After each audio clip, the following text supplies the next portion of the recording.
Donnie and Dolly. The team is supported by ableauctions.ca. Closing your business? We can help. That's what I'm talking about. All of our guests today, including Ross Tucker, standing by. Sponsored by Basant Motors. Due to popular demand, Basant Motors has continued on with its anniversary sale. Get huge discounts and great promotions with your next vehicle. Get all the details at BasantMotors.com. Joined now on this Monday from the Ross Tucker Football Podcast, Westwood One and CBS Sports. Ross Tucker, thanks for doing this. How are you, sir?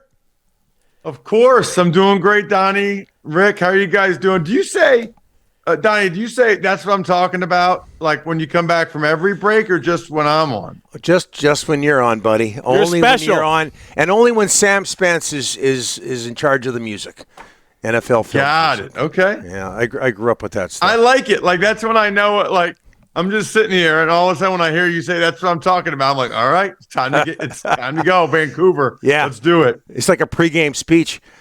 Eagles over the Cowboys 28-23. Your excitement watching that game came through on Twitter. It was, by the way, it was just a great NFL weekend for entertainment. But what stood out for you when it came to the Eagles and the Cowboys?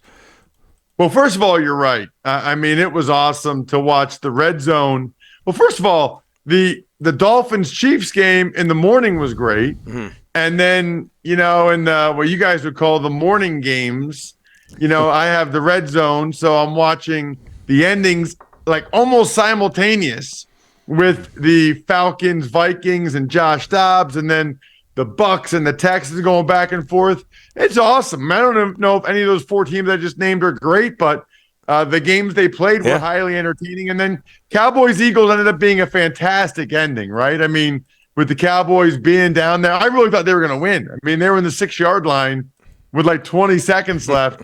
The way they had been playing, I thought for sure at that point the Cowboys are going to win. And that's kind of the problem with them, right? I mean, first and goal from the 6 with like 20 seconds left. Next thing you know, there's 2 seconds left or whatever, and they're like at the 30-something yard line. I mean, I don't know how that happens. They have a false start, a sack, a delayed game, just really, really poor. And listen, I know Cowboys fans are upset about the officiating. First of all, it's like, welcome to the club, right? I mean, everybody's upset with the officiating pretty much every game. Do I think that they got more than their fair share of the calls against them? Yeah, probably a little bit. That was probably a little bit more in the Eagles' favor. But you know what? When you catch the ball, be in the end zone or don't step out of bounds. Or when you're at the 6-yard line with 20 seconds left, score a touchdown. Don't go backwards. Yeah, it was fun to watch, whether you're a Cowboy fan or an Eagles fan. Maybe not a Cowboys fan. Yeah, you mentioned Josh Dobbs, and you tweeted out his entrance into the Vikings locker room after the game was over. He'd been acquired 5 days earlier from the Arizona Cardinals, and there he was winning a game for the Vikings over the Falcons. What are those moments like, Ross? And you tweeted out something hinting at this, but what are those moments like when you go into a locker room and you're the guy? Yeah, well, I don't know that happened to me that often, where I was the guy. But to me, it just brought a huge smile to my face for so many different reasons, right? Number one, you can't replicate it anywhere else in life. That feeling in a team sport in general, but football in particular, because of the nature of it, right? Where there's only one game a week. You put in all those man hours. There's 47 guys dressed up for the game, but then there's all the practice squad guys during the week. Mm-hmm. To be in that locker room and to come together as a group of men and achieve something, it's just really special. It's just such a cool thing. And honestly, it's better than any individual accomplishment could ever be. I don't know why that is. I don't know what it is about us as human beings where it's like the group accomplishment is always more enjoyable than the individual one. Always. Because you're sharing in the experience with others, and not just others that are happy for you with what you accomplished. You're sharing the experience with others that helped you accomplish it together. It's really awesome. And then in particular for Dobbs, guys, I just talked to him the week before, 2 days before the Cardinals hosted the Ravens, because I was doing that game for CBS, and he was the starting quarterback for the Cardinals. And for him to, 4 days later be a Viking and then start the game. So I think what I really respect from that is he was in a really bad spot. I mean, they put him in the game, and it looked like he didn't even know what he was supposed to do. He's getting sacked. He's holding on to the ball. And I really thought, this is bad. Like, this could be ugly. It's not. This is football, man. Like, this is not for the faint of heart. It's not like basketball where if you don't know what you're doing or you're playing bad, you're like missing shots or giving up points. Football, like, you can get hurt bad. Like, you can really, really get physically beat up.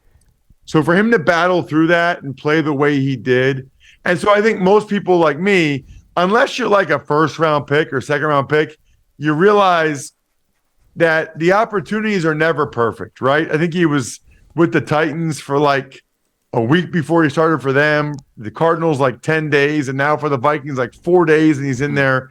Now he's taken that to an extreme, certainly, but you just realize you have a lot of respect for people that don't make excuses for the difficult circumstances that they find themselves in.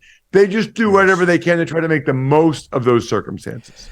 Ross, not a great effort by the Seahawks at all. They got pounded in Baltimore. Look at the turnovers now. Geno Smith, 8 in his last 4 games. The little whispers out in Seattle about maybe possibly starting Drew Lock. What's going through your head when you see these turnovers from Geno Smith basically every week? Well, I'm certainly not there yet with Drew Lock. I mean, the Seahawks have too good of a record. They've played too well this year to bench Geno Smith. I think he's done enough good things. I would not do that. He was under duress and a lot of pressure yesterday. Really disappointing performance, though, by the Seahawks. Really disappointing. I thought with the added boost of Leonard Williams and just that shot in the arm, so to speak, that trade gave them in the locker room, I really thought that they would play better than that. That game was non-competitive. I mean, I have the Even Money betting podcast, which you should all listen to or watch on YouTube or whatever. And I took the Seahawks getting 5.5 points. 5.5. Wow. I almost needed 55.5. I mean, they got slaughtered in that game. Let's go over to another team that's struggling. You said the Bills are the Cowboys of the AFC. Can't beat the good teams. Like, I mean, how hard is this team to figure out in Buffalo? They're not hard to figure out. I mean, they have a good team. Yeah. They have a really good quarterback. They're just not good enough. You know, they're just, whether you want to point to the running game or the lack thereof or the defense or whatever, I don't really care. The Buffalo Bills are the Dallas Cowboys of the AFC. They're just good enough to not quite be good enough when they play the best teams or they play in the playoffs. It's sad. You guys know it's my favorite team I played for. Those are the only two teams I started regular season games for. Cowboys and the Bills. Maybe it's me. Maybe I'm a curse. Mm-hmm. But they both have a lot of really good players. And they play well and they get there to the end of these games and then they lose. It's just unbelievable when the Bills play the Bengals or the Chiefs or the Cowboys play the Niners or the Eagles or they play in the playoffs. This is what happened. It's like a movie script. You already know what's going to happen. There's all those jokes about everything being scripted. It feels like when the Bills or the Cowboys play an important game or a playoff game, it is kind of scripted. Mm-hmm. Ross Tucker, we're talking with Ross. Texans over the Bucks, 39-37. C.J. Stroud sets a NFL rookie record, 470 yards passing. How would you compare? He was taken second overall at the draft behind Bryce Young. How would you compare him to Bryce Young, at least at this point? Oh, I think he's much better. Much better. And I'm not bailing on Bryce Young. I'm not saying Bryce Young's a bust. I'm not going there. But look at where C.J. Stroud is right now. Probably top half of the league as a quarterback. And Bryce Young's like bottom 5. So I think Bryce Young can still be a good player, but it would be a major upset, I think, at this point if he ends up being better than what we're seeing right now from C.J. Stroud. I mean, C.J. Stroud's already top half of the league quarterback, And Bryce Young might never get there. He might get there, but he might never get there. And even if he does get there, where will Stroud be at that point? Top 10, top 5? It's really surprising, to be honest with you. I thought Stroud might eventually be good. I did not think he would play this well this early. He was in such a favorable situation at Ohio State with that offensive line and those receivers. And now he comes to the Texans where the O-line was beat up. I didn't think they had good receivers. It's remarkable. It's really impressive. Okay, Rick just talked about the Bills not being able to beat teams, quality teams. What are you reading of the Dolphins over in Germany losing to the Chiefs, being 0-3 against teams above 500? Yeah, and that'll be their narrative too. That'll be the discussion for them until they show they can do it. They were right there, I felt like, with the Chiefs. Obviously, that crazy Tyreek Hill fumble lateral play that got returned for a touchdown ended up being the difference. They wasted a really good performance, I thought, by their defense. But offensively, they weren't able to do enough. And so that's what people will continue to say about them and continue to believe until they prove they can win those type of games. Just one more thing, Ross, regarding this hit today. That's what I'm talking about. That's what I'm talking about. Passat Motors in the house. Yes. Yes. Well, yes. Talk to you next week, my friend. Thank you. See you, dudes.